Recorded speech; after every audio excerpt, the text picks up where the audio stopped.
रोहन ने उसका हाथ हटाते हुए कहा तो अतिरेक गुस्से में आग बबूला होकर बोला, रोहन, मैं तुझे आखिरी चेतावनी दे रहा हूं। अपनी बकवास बंद कर और चुपचाप यहाँ से चला जा। Okay okay, relax dude.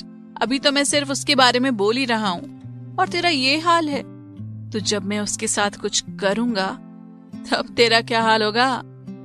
Rohan ने बेशर्मी से कहा और फिर हंसते हुए वहां से चला गया। अतिरेक बहुत गुस्से में उसे घूरते हुए सोचने लगा, नहीं, मैं अदिति को लेकर कोई रिस्क नहीं ले सकता। ये रोहन बहुत गिरा हुआ इंसान है, मुझे कुछ और सोचना होगा।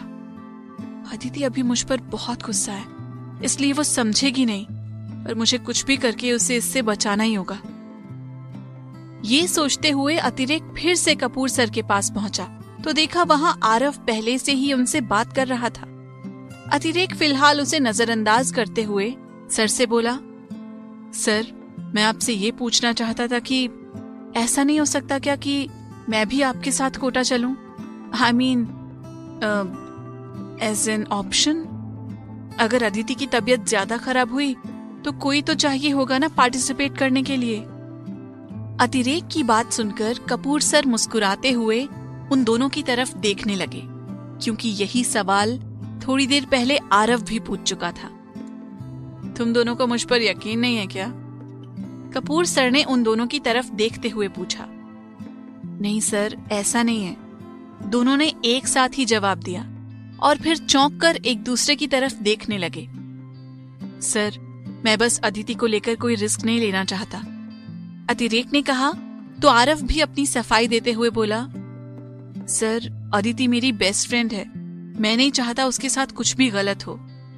आरव की बात सुनकर अतिरेक गुस्से में उसे घूरने लगा, पर आरव ने इस पर कोई प्रतिक्रिया नहीं दी।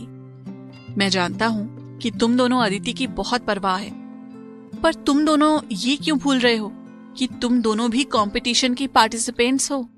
अगर तुम दोनों ऐसे कंपटीशन छोड़ दोगे तो बेचारी अदिति की तो सारी मेहनत बेकार हो जाएगी। वो कितना कुछ झेल रही है ताकि ये कंपटीशन हमारा कॉलेज ही जीते, पर उसके हाथ में सिर्फ क्विज कंपटीशन ही है। डांस और सिंगिंग तो तुम दोनों के हाथ में है ना। अगर तुम सच में उसके लिए कुछ करना चाहते हो तो कंपटीशन में अपना बेस्ट दो, ताकि हमारा कॉलेज ही कंपटीशन जीत पाए। रही बात तुम दोनों की परवाह की, तो तुम दोनों टेंशन मत लो, अदिति मेरी जिम्मेदारी है।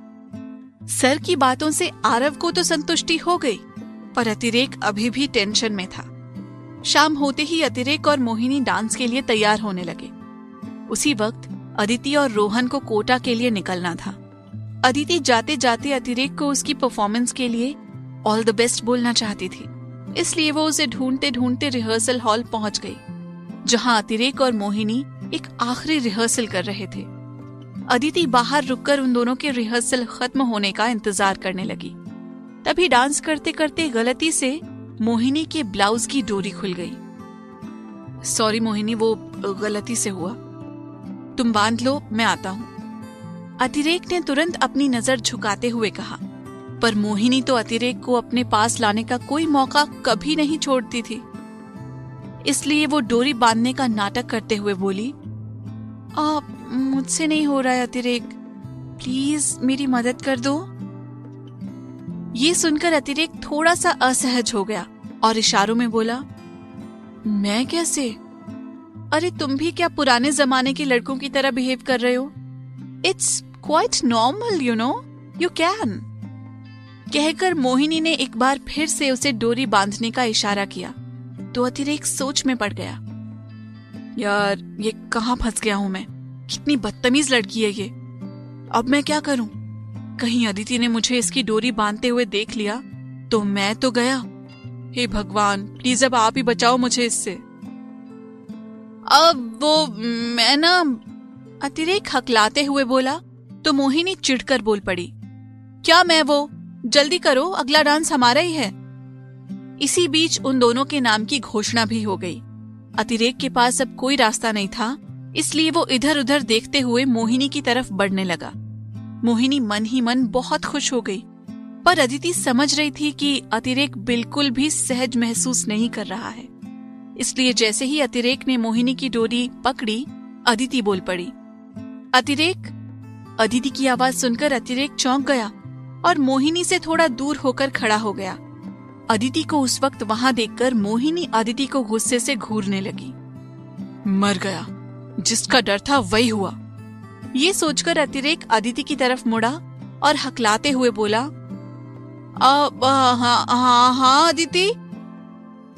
वो एक्चुअली हाँ, तुम्हें प्रिंसिपल सर बुला रहे हैं, उन्हें कुछ काम है शायद, अदिति ने बहाना बनाते हुए कहा। और उसकी बातों से अतिरेक समझ गया कि अदिति ने उसकी मदद करने के लिए झूठ बोला है, इसलिए वो मुस्कुराते हुए बोला, ओह अच्छा मोहिनी, मैं सर से मिलकर आता हूँ। ये कहकर अतिरेक मुस्कुराते हुए रिहर्सल हॉल से बाहर आ गया और धीमी आवाज में अदिति को थैंक यू सो मच कहकर जाने लगा। तभी अदिति जल्दी से बोल पड़ी, all the best for your performance. इस बार बिना कोई जवाब दिए चुपचाप वहां से चला गया और उसके जाते ही अदिति ने मोहिनी की तरफ पलटकर देखा, जो उसे अभी तक गुस्से से घूर रही थी। मैं तेरी मदद कर देती हूँ, अदिति ने कहा तो मोहिनी उस पर बरसते हुए बोली, कोई जरूरत नहीं है, मैं खुद कर लूंगी।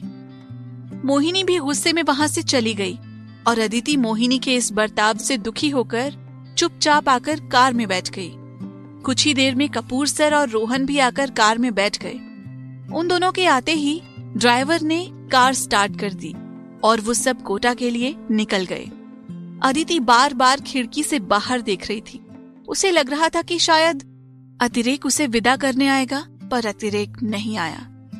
डांस कंपटीशन में मोहिनी और अतिरेक में अपना अपना बेस्ट दिया और उनकी परफॉर्मेंस खत्म होते ही अतिरेक ने चेंजिंग रूम में आकर किसी को कॉल लगाया। काम हो गया, अतिरेक ने फोन कान में लगाते हुए पूछा। हाँ भाई, तेरी टिकट और तेरा मेडिकल तैयार है, मैं कॉलेज के बाहर ही हूँ। दूसरी तरफ से आवाज आई। अतिरेक ने फटाफट जाकर उस लड़के से मेडिकल और टिकट लिया और फिर एक एप्लीकेशन के साथ मेडिकल लगाकर प्रिंसिपल ऑफिस में रखकर चुपचाप वहां से निकल गया। रात के 11 बजे अदिति, रोहन और कपूर सर उस होटल में पहुंचे जहां प्रतियोगियों के रुकने का इंतजाम किया गया था। कुछ औपचारिकताओं और जांच पड़ताल के बाद उन तीनों को उनके कमरे की चाबी दे दी गई। चाबी लेकर वो तीनों अपने अपने कमरे में आ गए। रात के 11:30 बज रहे थे। अदिति अपने कमरे में बैठकर किताब पढ़ रही थी। तभी किसी ने उसका दरवाजा खटखटाया। अदिति ने जाकर देखा तो कपूर सर थे। जी सर, अदिति ने पूछा तो कपूर सर अदिति के बेडरूम पर पड़ी किताब को देखते हुए बोले, मुझे लगा ही था कि तुम अभी तक पढ़ ही रही होंगी। बेटा, बाकी के बच्चे खाना खाकर सो गए हैं, तुम भी फटाफट खाना खाओ और दवा लेकर सो जाओ। देर रात तक जगोगी तो तबीयत और खराब हो जाएगी, फिर सुबह कंपटीशन में आवाज भी नहीं निकलेगी। ओके सर, अदिति ने मुस्कुराते हुए कहा। मैं अभी तुम्हारे लिए खाना भिजवाता हूँ और अगर तुम्हें कोई भी दिक्कत हो तो तुरंत मुझे फोन करना। कपूर सर ने अपनेपन से कहा तो अदिति ने मुस्कुराकर ओके सर कह दिया। होटल के रिसेप्शन में अभी अभी एक लड़का आकर रुका और वहां बैठी लड़की से बड़ी जल्दबाजी में बोला, मैडम, मुझे अदिति अवस्थी से मिलना है, इट्स रियली अर्जेंट। सर, आपका नाम? रिसेप्शनिस्ट ने पूछा। अतिरेक राजपूत। मैं भी ICST से हूं, अतिरेक ने कहा। जी हाँ, अतिरेक भी फ्लाइट पकड़कर अदिति के पीछे पीछे कोटा आ गया था। सॉरी सर, आपका नाम कंटेस्टेंट्स के लिस्ट में नहीं है, इसलिए सिक्योरिटी रीजन की वजह से जब तक क्विज कंपटीशन खत्म नहीं हो जाता हम आपको किसी भी कंटेस्टेंट से मिलने नहीं दे सकते, रिसेप्शनिस्ट ने कहा। तो अतिरेक जोर देते हुए बोला, आप समझ नहीं रही हैं मैम, मेरा उससे मिलना बहुत जरूरी है।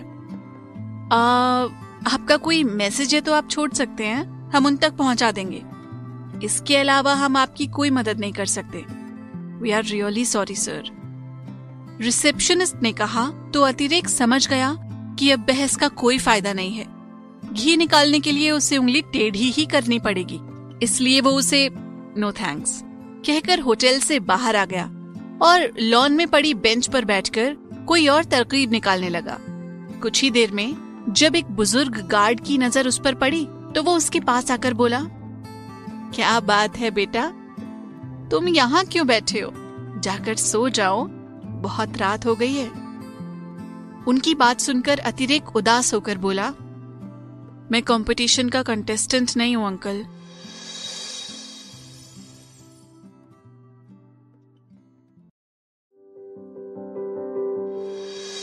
गार्ड के पूछने पर अतिरेक ने उसे सब सच सच बता दिया और उसकी बात सुनकर गार्ड हैरानी से बोला, तुम सिर्फ लड़की की सलामती के लिए यहाँ तक आ गए? प्लीज मेरी मदद करिए अंकल, अदिति सच में बहुत बड़ी मुसीबत में फंसने वाली है। अतिरेक ने गार्ड के सामने हाथ जोड़ते हुए कहा। अतिरेक को देखकर गार्ड का हृदय पिघल गया और वो कुछ सोचते हुए बोला, बेटा मैं तुम्हें सामने से तो एंट्री नहीं दिला सकता, पर एक रास्ता है अंदर जाने का, लेकिन उसके लिए तुम्हें अदिति के कमरे का नंबर पता करना होगा। कौन सा रास्ता? अतिरेक ने पूछा तो गार्ड अपना रजिस्टर उठाते हुए बोला, बताता हूं, पर पहले अदिति का कमरा नंबर देखने दो। गार्ड ने रजिस्टर खोलकर अदिति का कमरा नंबर चेक किया और फिर अतिरेक को होटल की इमारत के पीछे वाले हिस्से की तरफ ले गया और एक कमरे की खिड़की पर सीढ़ी लगाते हुए, तुम्हें इस सीढ़ी से चढ़कर अदिति के कमरे में जाना होगा। अदिति का कमरा पहली ही मंजिल पर है, तो तुम आसानी से पहुंच जाओगे। Thank you so much uncle, आपका ये एहसान मैं कभी नहीं भूलूंगा। अतिरेक ने खुश होकर कहा। अदिति के कमरे में खाना अभी भी मेज पर वैसे का वैसा ही रखा हुआ था और अदिति गुमसुम होकर बेड पर बैठी हुई थी। वो बार बार अपना फोन उठाकर कॉल और मैसेजेस चेक कर रही थी और अब तक अतिरेक का कोई कॉल या मैसेज ना आने की वजह से वो मन ही मन सोच रही थी। एक बार कॉल करके पूछा तक नहीं इसने कि मैं ठीक से पहुंची भी हूं या नहीं। आते वक्त तो बहुत बोल रहा था कि मत जाओ, रोहन ऐसा है वैसा है। अब कहाँ गई इसकी परवाह? ना भी क्या बिजी हो गया कि एक कॉल तक नहीं कर पाया। अदिति अभी ये सब सोच ही रही थी कि तभी उसे खिड़की के पास किसी के होने का एहसास हुआ। वो डरते डरते खिड़की की तरफ बढ़ने लगी और जैसे ही उसने खिड़की से बाहर देखा, उसे अपनी आंखों पर यकीन ही नहीं हुआ। अतिरेक, तुम यहाँ क्या कर रहे हो? उसने चिल्लाकर कहा और फिर मन ही मन सोचने लगी, नहीं, अतिरेक यहाँ कैसे हो सकता है? शायद मैं उसके बारे में कुछ ज्यादा ही सोच रही हूँ, इसलिए मुझे हर जगह वही दिखाई दे रहा है। अपने मन ही मन में ख्याली पुलाव पकाकर अदिति वापस जाने लगी। तभी अतिरेक चिल्लाया, अरे कहाँ जा रही है? देख नहीं रही मैं लटका हुआ हूँ, जल्दी मुझे ऊपर खींच वरना गिर जाऊंगा। अदिति की आवाज तो पहले से ही नहीं निकल रही थी और अब अतिरेक के इस सरप्राइज से उसकी बोलती बिल्कुल बंद हो गई थी। फिर भी वो बहुत कोशिश करते हुए बोली, ओह माय गॉड, तुम सच में हो? ये सुनकर अतिरेक चिढ़ते हुए बोला, तू खुली आंखों से सपने भी देखती है? अदिति को कुछ समझ में नहीं आ रहा था कि वो उस वक्त क्या प्रतिक्रिया दे, इसलिए वो ऊटपटांग बातें करने लगी। तुम यहाँ क्या कर रहे हो? पागल हो क्या? जाओ यहाँ से, किसी ने देखा तो? अदिति की ऐसी बेतुकी बातें सुनकर अतिरेक झल्लाते हुए बोला, अरे मेरी माँ सारी बातें यहीं करेगी क्या? पहले मुझे ऊपर तो खींच, वरना यहाँ से नहीं दुनिया से ही चला जाऊंगा। ओह सॉरी, हाथ दो अपना। कहकर अदिति ने अतिरेक का हाथ पकड़ लिया और उसे अंदर की तरफ खींचने लगी। तभी अचानक धक्के की वजह से उसका संतुलन बिगड़ गया और वो दोनों जाकर बेड पर गिर पड़े। अदिति ने घबराकर अपने हाथ अतिरेक के कंधे पर रख लिए और अपनी आंखें कस के बंद कर ली। अतिरेक ने मुस्कुराते हुए धीरे से उसके माथे को चूम लिया और उसके स्पर्श को महसूस करते ही अदिति की आंखें अपने आप ही खुल गईं। अतिरेक अभी भी बहुत प्यार से उसकी तरफ देखे जा रहा था। थोड़ी देर के लिए अदिति भी सब कुछ भूलकर अतिरेक की आंखों में खो गई और उसके चेहरे पर एक प्यारी सी मुस्कान आ गई। अब तो यकीन हो गया ना कि मैं सच में हूँ? अतिरेक ने मुस्कुराते हुए पूछा तो अदिति उसकी आंखों में देखते हुए बोली, तो अब आप मुझे छोड़ेंगी ताकि मैं उठ पाऊं और आपको भी उठा पाऊं? अतिरेक ने अपने कंधे पर रखे अदिति के हाथ को देखते हुए कहा। उसकी बात सुनकर अदिति अपने होशो हवास में वापस आ गई। उसने अतिरेक के कंधे से अपने हाथ हटा लिए और शर्माते हुए दूसरी तरफ देखने लगी। अतिरेक भी मुस्कुराते हुए उठा और अदिति की तरफ अपना हाथ बढ़ाया। अदिति भी उसका हाथ पकड़कर उठ गई और थोड़ी देर के लिए दोनों ऐसे ही एक दूसरे की तरफ देखते रहे। कुछ पल बाद अदिति अपने ख्यालों से बाहर आई और वो जैसे ही अतिरेक से कुछ पूछने चली, अतिरेक ने उसके मुंह पर अपना हाथ रख दिया। अदिति आंखें निकाल कर उसे देखने लगी तो अतिरेक मुस्कुराते हुए बोला, तुझे बोलकर अपने गले को और तकलीफ देने की जरूरत नहीं है। मैं खुद ही तेरे सारे सवालों के जवाब दे देता हूँ। मैं यहाँ तेरे लिए आया हूँ क्योंकि तुझे लेकर मैं कोई रिस्क नहीं ले सकता। मैं अपनी परफॉर्मेंस और आज का पूरा इवेंट निपटा कर आया हूँ। कल के इवेंट का सारा प्लान अपने असिस्टेंट लोगों को समझा कर आया हूँ। और हाँ, सबसे जरूरी बात, प्रिंसिपल सर से एप्लीकेशन के साथ छुट्टी लेकर आया हूँ।